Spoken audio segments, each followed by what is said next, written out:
Hello everyone, I am Buckwsr. Together we're putting the do into do-it-yourself. And our do-it-yourself project today is actually just a short follow-up to a video we did last week when we tackled the mystery of the the mystery of the missing fuel. And we ended up replacing the needle and seat in the carburetor on this Briggs and Stratton engine. It's got the Walbro carburetor. I can talk today. And our project was successful, as you can see through the semi-transparent fuel tank. We got plenty of fuel in there, so it has not leaked out. And one of you kindly added in the comments the recommendation that we add an inline fuel valve. And I think that's a really good idea in conjunction with replacing the needle and seat. And I wanted to do that together with you real quick. Now, I don't think that replacing the needle and seat, I don't think that a inline fuel valve is a solution instead of replacing the needle and seat. And I say that because invariably what's going to happen if you just put an inline fuel shutoff valve with the idea of turning it on when you want to mow and turning it off when you're done, inevitably at some point you're going to forget to turn it off. Your carburetor will leak again, losing the fuel may make its way into the crankcase. You'll have a big mess on your hand and maybe some costly repairs. But in conjunction with replacing the needle and seat, I think an inline fuel valve is a really good idea. Now, there's a couple of different kinds, and this one here, plastic, inexpensive, is okay, but these have leaked on me in the past. So I want to try. And what's odd about this is, if you look closely at that little red tab, it has a no gasoline. So this might not even be designed for gasoline to begin with.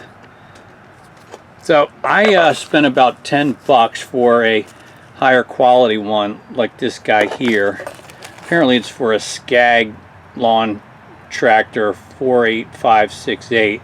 Well, I think this is going to be this is kind of a generic 1/4 inch inlet and outlet, and this is just a ball valve, and I think it's about 9 bucks or so. I bought a couple of them on eBay.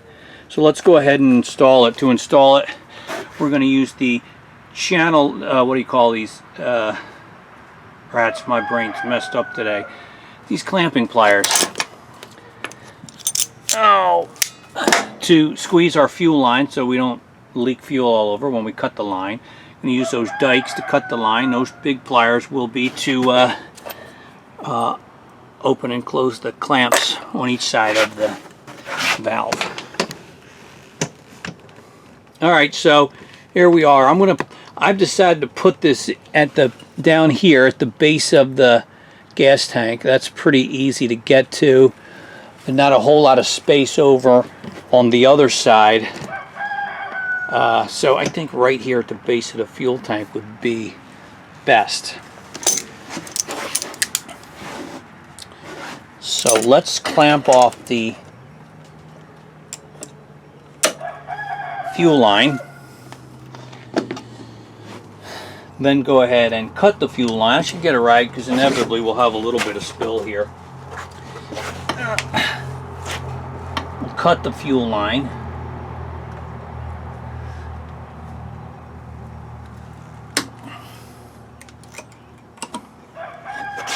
Alright, and we will begin with a clamp, one of these jobbies.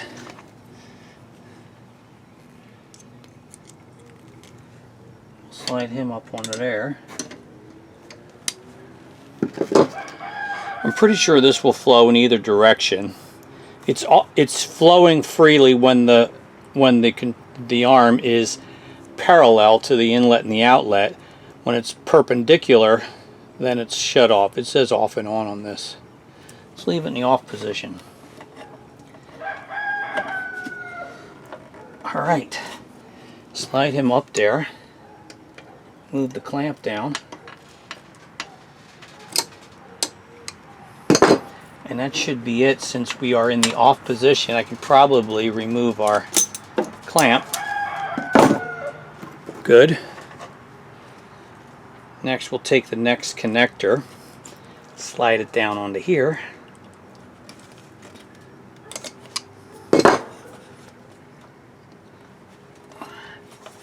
Put these two together. Slide the clamp back up into place. And guess what? We're done. That wasn't too hard at all. And that's just a great add-on for a little bit of extra insurance. So when you're done mowing, you turn it off. So the combination of the fuel shutoff valve plus the new needle and seat, I'll give you a link here at the end of the video if you want to check out that video on putting the new needle and seat in the carburetor. And this guy is all done. That's it for today. Thank you for watching.